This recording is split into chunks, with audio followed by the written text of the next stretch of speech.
All three judges score this contest 50-44 for the winner by unanimous decision and new undisputed UFC middleweight champion of the world, Khamzat Chimaev. Well, that was boring. Actually, I'm super conflicted on how to feel about this fight.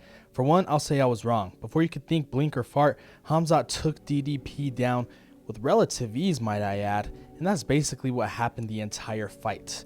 I said, if you watched my last video on how I thought Dricus would smoke Khamzat, I said that Khamzat would take Dricus down, control him with ease the first 2 rounds, and then by rounds 3, 4, and 5, Dricus will stuff the takedowns with ease and finish the fight.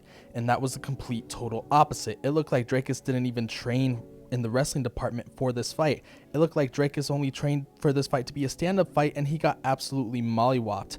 Now, in the stand-up department, it was a little bit more towards Dricus's favor, especially in round 5 when he rocked him a bit, but in the end, it was just all Khamzat taking him down, not landing the biggest shots in the world, but doing just enough, and I mean just enough to keep the fight busy on the ground, enough for Marc Goddard to not stand up the fight, and he won.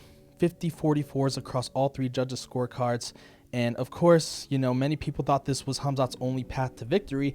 However, the chink in Khamzat's armor was that he would get tired, that he would tire over the course of the fight, and that's where DDP would turn it on. Hell, that's what I thought would happen. But I also can see why people were frustrated in this fight. It's not like Khamzat took Dricus down and landed vicious ground and pound, went for submissions. Well, he did, but credit to DDP. He got out of those. He basically just did enough to win the fight. The control time, 53 seconds for Dricus du Plessis and 21 minutes out of 25 minutes for Khamzat. Du Plessis 45 strikes to Khamzat Chimaev's 529, albeit 10 of those were basically significant. Dricus du Plessis' ground game is that of a gym dummy. And yeah, it was with ease. Khamzat is the new middleweight champion of the world. As a Khamzat fan, this was the most boring championship fight I've ever watched, one person said. Another person said what I thought was pretty spot on. That said, a lot of people say it was boring, and that's understandable. But I think Khamzat knew he couldn't stand with DDP. The few times DDP struck Khamzat, you could tell he felt that and didn't like it, which led to the wrestling, which led to Khamzat just absolutely dominating on the ground. But again, not enough to stop the fight, but just enough to win.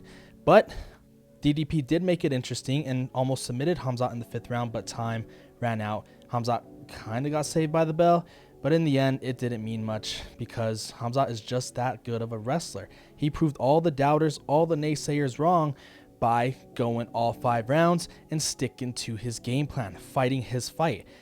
It was boring probably to the casual viewer, but to a person like me, after rewatching the fight, I thought it was absolutely a great performance. He definitely knew what he was doing, and he knew what he had to do to get the belt, and you can make the argument he's going to keep it for a super long time. I mean, from the parking lot, Khamzat was trying to take Dricus down. Literally, as they were walking into the arena, he was already diving at the legs. And all the elephant piss, all the blood from a lion could not save Dricus du Plessis in this fight. And Khamzat did all this work, 50-44'd him in Minnesota Timberwolves looking swim trunks. Dricus's ground game is that of a corn star. He spent more time on bottom than a corn star did. And honestly, in all honesty, Khamzat is just that good. Now let's take a look at what's next for both guys. In my humble opinion, I think DDP is basically one win away from yet another shot at the title, and that's due to his resume. You got Nasruddin Imavov and Kyle fighting for a #1 contender fight. You can't do another Sean Strickland fight because he beat him twice already. A Rainier de Ritter fight sounds pretty exciting. An Anthony Hernandez fight sounds pretty exciting as well. He fights one of those 2 guys, beats one of those 2 guys. He could be fighting Khamzat again in the rematch 100%. Khamzat's a little more tricky. He says he wants to fight on the October 24th card against whoever, but he wants to fight. That's 2 months away. And we know Khamzat is not the most active fighter like he was in his UFC debut, fighting 10 days apart. So him competing again in 2025 is probably unlikely. If I was a betting man, I'd say bet on him to fight in 2026. Whereas who he's going to fight, it could be the winner of Imavov and Borralho. I think it is going to be that. and I think Renier de Ridder is going to be fighting DDP. But in all honesty, the reason why people are upset in many people's eyes, this fight was super boring, number one. But also the aura of Khamzat is a little bit tainted because he's so dominant in the grappling exchanges. Props to DDP for getting out of all those submissions. But because he was so dominant and because he didn't finish DDP, all the submission attempts that he had were defended well by DDP, and he wasn't raising up and dropping mad ground and pound. He came in against Li Jingliang, took him down right away and submitted him. He came in against Robert Whittaker, took him down right away and submitted him. He knocked out Gerald Meerschaert in 15 seconds.